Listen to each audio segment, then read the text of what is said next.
ಜೈ ಭೀಮ್ ಸಾಯ್. ಏನಿವತ್ತು ಕೋಲಾರ ಜಿಲ್ಲೆ ಕೋಲಾರ ತಾಲೂಕು ಓಳೂರು ಹೋಬಳಿ ಏನಪ್ಪ ಅಂದರೆ ಸರ್ಕಾರಿ ಗೋಮಾಳ ನಾನು ಆರ್ ಸಿ ಸಾಹೇಬ್ರ ನಿನ್ನೆಲ್ಲ ಮೊನ್ನೆ ಆರ್ ಸಿ ಅವ್ರು ಕೂಡ ನಾನು ಮಾತಾಡಿದ್ದೀನಿ. ಏನಪ್ಪ ಅಂದರೆ ಸರ್ಕಾರಿ ಗೋಮಾಳ ಜಮೀನುಗಳನ್ನು, ಖರಾಬ್ ಜಮೀನುಗಳನ್ನು, ಕುಂಟೆಗಳನ್ನು, ಕೆರೆ ಕಟ್ಟೆಗಳನ್ನು, ಕೆರೆಗಳ ಒತ್ತುವರಿಯನ್ನು ಬಿಡಿಸ್ಬೇಕು ಅಂತ ನಾನು ಆರ್ ಸಿ ಕೂಡ ಹೇಳ್ಕೊಂಬಂದಿದ್ದೀನಿ. ಇವತ್ತು ನಿನ್ನೆ ಬಂದಿದ್ದ ಗಮನಕ್ಕೆ ಏನಪ್ಪ ಅಂದರೆ ಇಲ್ಲಿ ಬ್ಯಾಲಹಳ್ಳಿ ಓಳೂರು ಹೋಬಳಿ, ಕೋಲಾರ ತಾಲೂಕು ಓಳೂರು ಹೋಬಳಿ ಬ್ಯಾಲಹಳ್ಳಿ ಗ್ರಾಮ, ಸರ್ವೆ ನಂಬರ್ 14, ಸುಮಾರು 200 ಎಕರೆ ಜಮೀನಿದೆ. ಆ 200 ಎಕರೆ ಜಮೀನನ್ನು ಪಾಪ ಮೂಲ ಬಂದು ದಲಿತರಿಗೆ ಮಂಜೂರಾಗಿತ್ತು. ಒಂದು 5 ಜನಕ್ಕೋ 10 ಜನಕ್ಕೋ ದಲಿತರು ಕೂಡ ಮಂಜೂರಾಗಿದೆ. ಎಷ್ಟಾಗಿದೆ? 30 ಗುಂಟೆ, 20 ಗುಂಟೆ, 1 ಎಕರೆ ಮಂಜೂರಾಗಿದೆ. ಇವತ್ತು ಮಾಜಿ ಶಾಸಕರ ಕುಟುಂಬಕ್ಕೆ 13 ಎಕರೆ ಮಂಜೂರು ಮಾಡ್ತಾರೆ. ಕೆ ಶ್ರೀನಿವಾಸ್ ಗೌಡರು ನಮ್ಮ ಶಾಸಕರು, ಮಾಜಿ ಶಾಸಕರಿದ್ದಾರಲ್ಲ, ಅವ್ರಿಗೆ 13 ಎಕರೆ, ಅವ್ರ ತಾತನಿಗೆ ಕೆಂಪೇಗೌಡ್ರಿಗೆ 13 ಎಕರೆ ಮಂಜೂರು ಮಾಡ್ತಾರೆ. ಅದು ಪೌತಿ ವಿಭಜನೆ ಅಂತ ಹೇಳ್ಬಿಟ್ಟು 18ರಲ್ಲಿ ಕಾಯ್ದೆ ಮಾಡ್ಕೊತಾರೆ. ಆ ಮಗಳಿಗೆ ಲಾವಣ್ಯ, KS ಲಾವಣ್ಯ ಶ್ರೀನಿವಾಸ್ ಗೌಡ ಅನ್ನೋರು ಕೂಡ 2 ಎಕರೆ ಮಂಜೂರಾಗ್ತದೆ. ನಾನು ಹೇಳೋದು, ಈ ಸರ್ಕಾರ ಬ್ಯಾಲಹಳ್ಳಿ ಸರ್ವೆ ನಂಬರ್ ಸರ್ಕಾರ ಜಮೀನಲ್ಲಿ 200 ಎಕರೆಯಲ್ಲಿ ಅಕ್ರಮ ದಂಧೆ ಕೂಡ ಸೇರಿಕೊಂಡು VAಗಳು, RIಗಳು ಇದು ರೆಕಾರ್ಡ್ ರೂಮ್ನಲ್ಲಿ ಎಲ್ಲ ರೆಕಾರ್ಡ್ಗಳು ತಿದ್ದುಪಡಿ ಮಾಡಿ ಇವತ್ತು ಎಲ್ಲರೂ ಕೂಡ ಗುಳು ಮಾಡ್ಕೊಂಬಿಟ್ಟವ್ರೆ ಜಮೀನುಗಳೆಲ್ಲ. ಒಬ್ಬ ದಲಿತ 1 ಎಕರೆ ಮಂಜೂರು ಮಾಡ್ಕೊಂಡಿದ್ದೆ ಕಷ್ಟ ಆಗ್ಬಿಟ್ಟಿದೆ ಸರ್. ಇವತ್ತು ಆ ದಲಿತರ ಕುಟುಂಬಕ್ಕೆ ಆಶ್ರಯ ಇಲ್ಲ, ಒಂದು ನಿವೇಶನ ಕೊಡಬೇಕಂತ ಬದ್ಧತೆ ಇಲ್ಲ ಸರ್ಕಾರಗಳಿಗೆ. ಈ ತಹಶೀಲ್ದಾರ್ಗಳು ಮತ್ತು ACಗಳು, DC ಗಳು ಅದೇನು ಅರ್ಥ ಇಲ್ದಿರೋ ಅಧಿಕಾರಿಗಳು ನಡೆಸ್ತಾರೆ ಗೊತ್ತಿಲ್ಲ. ನಾವು ಸರ್ಕಾರಿ ಜಮೀನು ಉಳಿಸಿ ಉಳಿಸಿ ಉಳಿಸಿ ಅಂತ ನಮ್ಮ ಸಂಘಟನೆ ಭಾಳ ಒತ್ತುಗಳಿಂದ ಒತ್ತಾಯ ಮಾಡ್ಕೊಂಡು ಬರ್ತಾ ಇದೆ. ಇವತ್ತು ಬ್ಯಾಲಹಳ್ಳಿ ಸರ್ವೆ ನಂಬರ್ 14ರಲ್ಲಿ ಏನು ಪ್ರಭಾವಿ ವ್ಯಕ್ತಿಗಳು, ನಮ್ಮ ಶಂಕರೇಗೌಡರಾಗ್ಬೋದು, ಶ್ರೀನಿವಾಸ್ ಗೌಡರಾಗ್ಬೋದು, ಲಾವಣ್ಯ ಆಗ್ಬೋದು, ಶ್ಯಾಮಲಮ್ಮನವರಾಗ್ಬೋದು, ಈ ರಾಮಚಂದ್ರಪ್ಪ ಅನ್ನೋರು, ವೆಂಕಟಣ್ಣಪ್ಪ ಅನ್ನೋರು, ಚಿಕ್ಕಮುನಿಯಪ್ಪ, ಸುಬ್ರಹ್ಮಣಿ, ರಾಮಮ್ಮ, ಇನ್ನೂ ಇತರರು, ನಾನು 9 ಜನ ರೆಕಾರ್ಡನ್ನು ದುರಸ್ತಿ ಮಾಡಬೇಡಿ ಅಂತ ನಾನು ತಕರಾರು ಕೊಟ್ಟಿದ್ದೀನಿ. ಕಾರಣ ಏನಪ್ಪ ಅಂದರೆ, ಫಸ್ಟು 200 ಎಕರೆ ಗೋಮಾಳನ್ನು ಗುರುತು ಮಾಡಿ ಅದರಲ್ಲಿ ದೀನ ದಲಿತರಿಗೆ ಎಷ್ಟು ಜನಕ್ಕೆ ಮಂಜೂರಾಗಿದೆ, ರೆಕಾರ್ಡ್ ಇಲ್ಲದಿರೋ ಬೋಗಸ್ ಖಾತೆಗಳು ಯಾರ್ಯಾರು ಮಾಡ್ಕೊಂಡಿದ್ದಾರೆ, ಇವರೆಲ್ಲ ಪತ್ತೆ ಹಚ್ಚಬೇಕಂತ ನಾನು RC ಅವ್ರಿಗೆ ಒಂದು ಅರ್ಜಿ ಕೂಡ ಕೊಟ್ಟಿದ್ದೀನಿ. ಈಗ ಆ RC ಅವರು ತನಿಖೆಗೆ ಮಾಡ್ತೀನಿ ಅಂತ ಹೇಳಿದ್ದಾರೆ.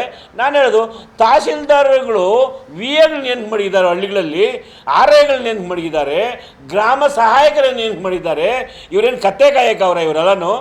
ಗೋಮಾಳ ಜಮೀನು ಎಲ್ಲಿದೆ, ಸರ್ಕಾರಿ ಜಮೀನು ಎಲ್ಲಿ ಲಪ್ಟಾಯಿಸ್ಕೊಂಡವ್ರೆ, ಎಲ್ಲಿ ಒತ್ತುವರಿ ಆಗಿದೆ, ಎಲ್ಲಿ ಕುಂಟೆ ಇತ್ತು, ಒಂದು ರಿಪೋರ್ಟ್ ಮಾಡಿ ಸೋಮೋಟ ಕೇಸ್ ತಗೊಳಕ್ಕೆ ಇವ್ರಿಗೆ ಏನು ಬಂದಿದೆ? ಇವರಿಗೆ ತಗೋಬೇಕಾ? ಇವ್ರ ಜವಾಬ್ದಾರಿ ಅಲ್ವಾ ಸರ್ಕಾರಿ ಜಮೀನು ಉಳಿಸೋಕ್ಕೆ? ಏನು ಸಂಘಟನೆಯವರೇ ಹೇಳಬೇಕಾ?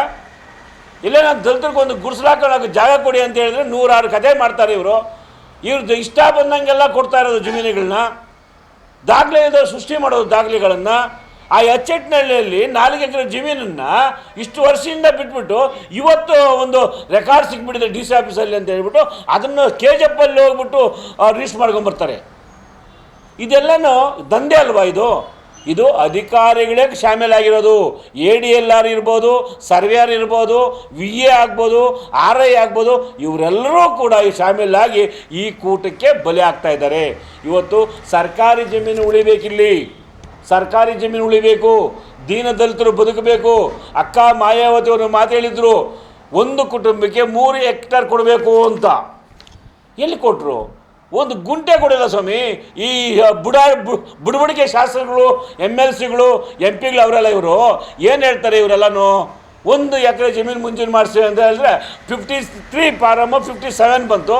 57 ಎಲ್ಲ ವಜಾ ಮಾಡಿಬಿಟ್ರು. ಅದನ್ಯಾರು ಕೇಳ್ತಾ ಇಲ್ಲ, ಉಡಾಪೆ ಉತ್ತರಗಳು ಹೇಳೋದು ಮಾತ್ರ ಕೇಳ್ತಿದ್ದಾರೆ. ಆದ್ದರಿಂದ ಏನು ಇವತ್ತು ಬ್ಯಾಲಹಳ್ಳಿ ಸರ್ವೆ ನಂಬರ್ 14ರಲ್ಲಿ ಏನು ಅಕ್ರಮ ಕೂಟ ಕಟ್ಕೊಂಡು ದಾಖಲೆ ತಿದ್ದುಪಡಿ ಮಾಡಿದ್ದಾರೆ, ಅವ್ರನ್ನೆಲ್ಲರೂ ಕೂಡ ತನಿಖೆಗೆ ಒಳಪಡಿಸಿ ಆ ಜಮೀನುಗಳನ್ನ ಮುಟ್ಟುಗೋಲು ಹಾಕ್ಕೊಂಡು ಸರ್ಕಾರಿ ಕಾಂಪೌಂಡ್ ನಿರ್ಮಾಣ ಮಾಡಬೇಕು. ಅದರಲ್ಲಿ ಸರ್ವೆ ನಂಬರ್ ಇದರಲ್ಲಿ 14ರಲ್ಲಿ ಒಂದಿದೆ, ಏನಪ್ಪ ಅಂದರೆ ಸಮಾಜ ಕಲ್ಯಾಣ ಇಲಾಖೆಗೆ 9 ಎಕರೆ ಮಂಜೂರು ಮಾಡಿದ್ದಾರೆ. ಆ ಜಮೀನು ಎಲ್ಲಿದೆ?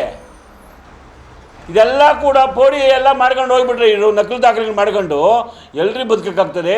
ಅದರಿಂದ ಈ ಖಾತೆಗಳನ್ನ ವಜಾ ಮಾಡಬೇಕು, ಎಲ್ಲ ಕೂಡ ತನಿಖೆ ಮಾಡಬೇಕು.